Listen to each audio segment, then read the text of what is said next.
કાલિય નાગની જે કથા છે ને એ ઇન્દ્રિયાધ્યાસની કથા છે. આપણી આંખ છે ને કંઈ ખરાબ કામ કરે ને તો આંખને કંઈ કાપી ન નખાય. આપણી જીભ ખરાબ બોલાઈ જાય તો જીભને થોડી કાપી નખાય. આપણો કાન કંઈ ખરાબ કામ કરે તો કાનને કાપી ન નખાય. બધા રાક્ષસોને માર્યા ભગવાને, પણ કાલિય નાગને વશ કર્યો. ઇન્દ્રિયાધ્યાસની કથા છે. ઇન્દ્રિયો આપણે કંઈક ખરાબ કામ કરે તો ઇન્દ્રિયોને વશ કરાય, એને મારી ન નખાય. અને સાહેબ, એ કાલિયા નાગની કથાની અંદર ભગવાન પહેલાં તો જમનાજીના જળનું વર્ણન કર્યું છે કે જમનાજીના જળમાં કાલિય નાગ રહેતો હતો અને એટલું બધું એણે ઝેર ફેલાવ્યું હતું કે કોઈ ગાય કે વાછરડું એની અંદર પાણી પીવે ને તો મરી જાય. આકાશમાં ઉડતા પક્ષીઓને જો એની વરાળ પણ લાગે ને તો પણ એ મરી જાય.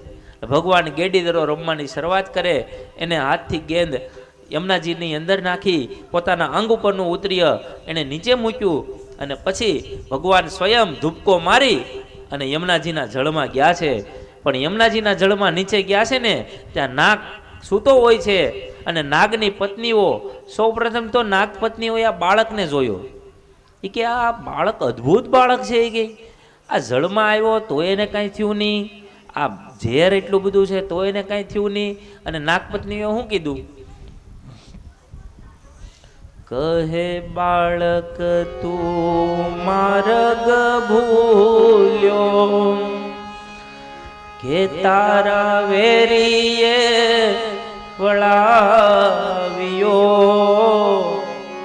નિશ્ચય તારો કાળજ ફૂટ્યો, અહીંયા તે સિદ્ધ આવ્યો. એ જળ કમળ છાંડી જાને બાળા. હે બાળક, તું રસ્તો ભૂલી ગયો કે શું? તું માર્ગ ભૂલી ગયો? તને ખબર છે અહીંયા શું છે?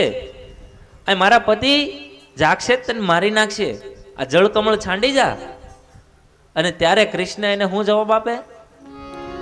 નથી ન ગણો માર્ગ ભૂલ્યો, નથી મારા વેરીએ હેવળાવ્યો, મથુરા નગરીમાં જુગઠું રમતા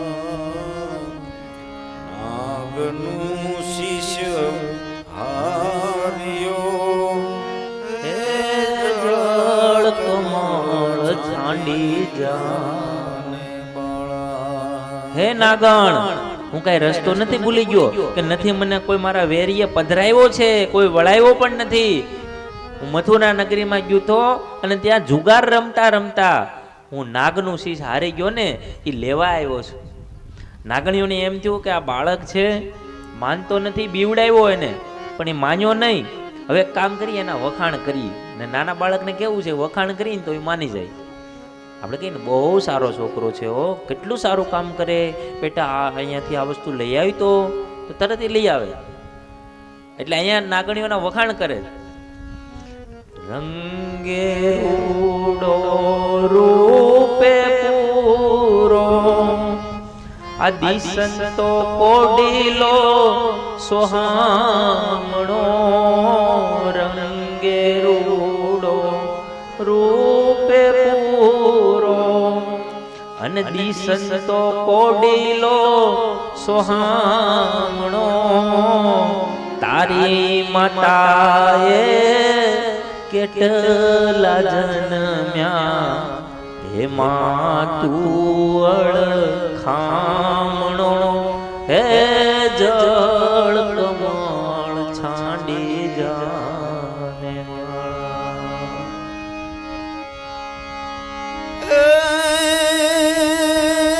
મારી માતાએ દેવ જન્મ્યા, એમાં હું નટવર નાનડો, જગાડ તારા નાગને મારું નામ કૃષ્ણ કાનડો.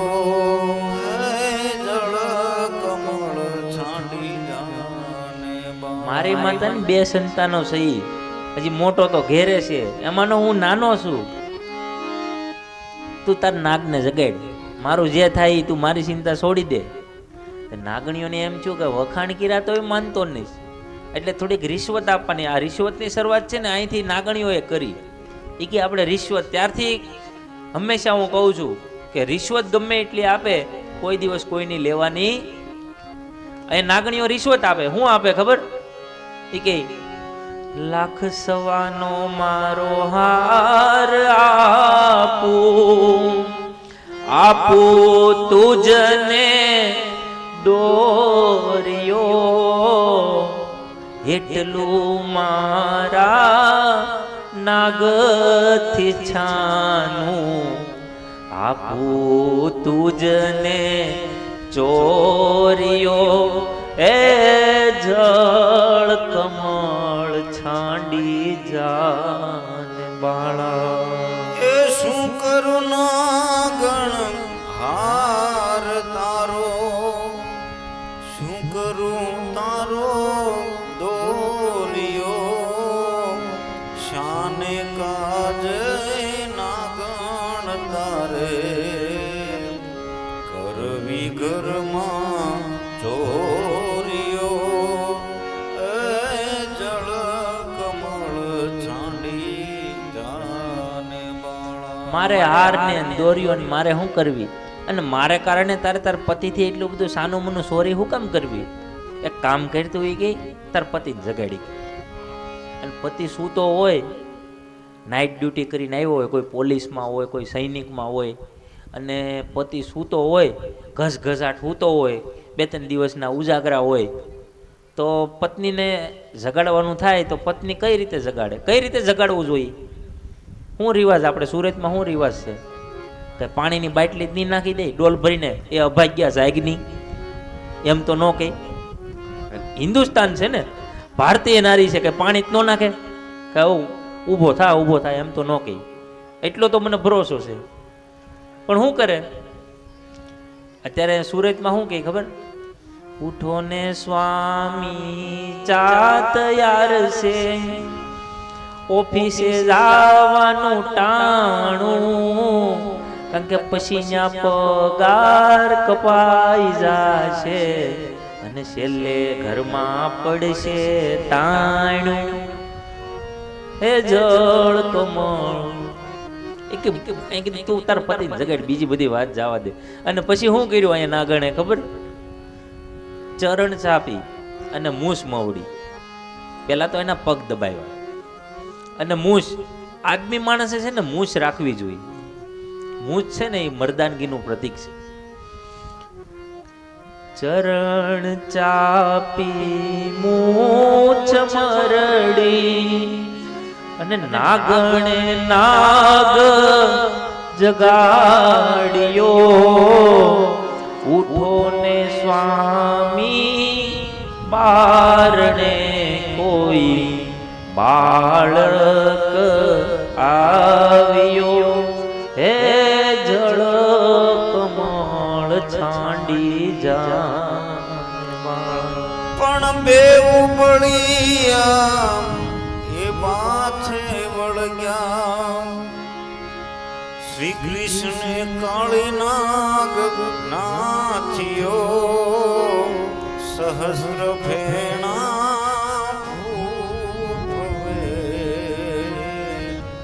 જેમ ગગન ગાજે હાથિયો. જળ કમળ છાંડી જાને. બે ઉબળિયા માથે વળી ગયા અને કૃષ્ણ કાળી નાગ નાથ્યો. અહીંયા તો સાહેબ સહસ્ત્ર ફેણ, એ જે નાગ હતો ને એને 1000 તો ફેણ હતી. એટલે સૌ પ્રથમ ભગવાને શું કર્યું? આખા શરીરે કાલીય નાગ ભગવાનના શરીરે વીંટળાઈ ગયો. અને પછી જ્યાં ફેણ મારવાની કોશિશ કરે ને તો ભગવાન એક પગમાંથી બીજા પગ ઉપર, એક ફેણથી બીજી ફેણ, બીજી ફેણથી ત્રીજી ફેણ ઉપર નૃત્યનો કોઈ દાતા હોય ને સાહેબ તો એ કૃષ્ણ છે. કાલીય નાગની ફેણ ઉપર જો નૃત્ય કર્યું હોય તો એ મારા કાનુડાએ નૃત્ય કર્યું.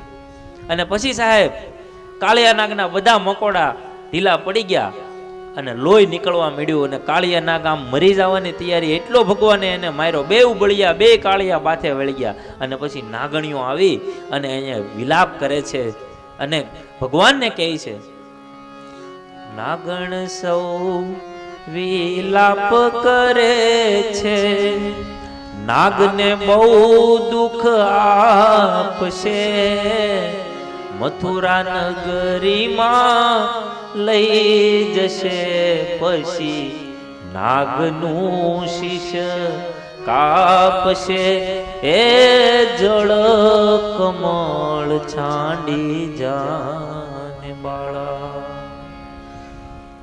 અને પછી નાગણીઓએ વિલાપ કરી છે અને ભગવાને કીધું, તું એક કામ કર, તું અહીંયાથી જતો રહે, તને હું રમણદ્વીપમાં મોકલું છું. અને એને કાલિયા નાગને માર્યો નથી, પણ એને રમણદ્વીપમાં મોકલ્યો છે. અને એ કથા બતાવી. ત્યારબાદ ભગવાને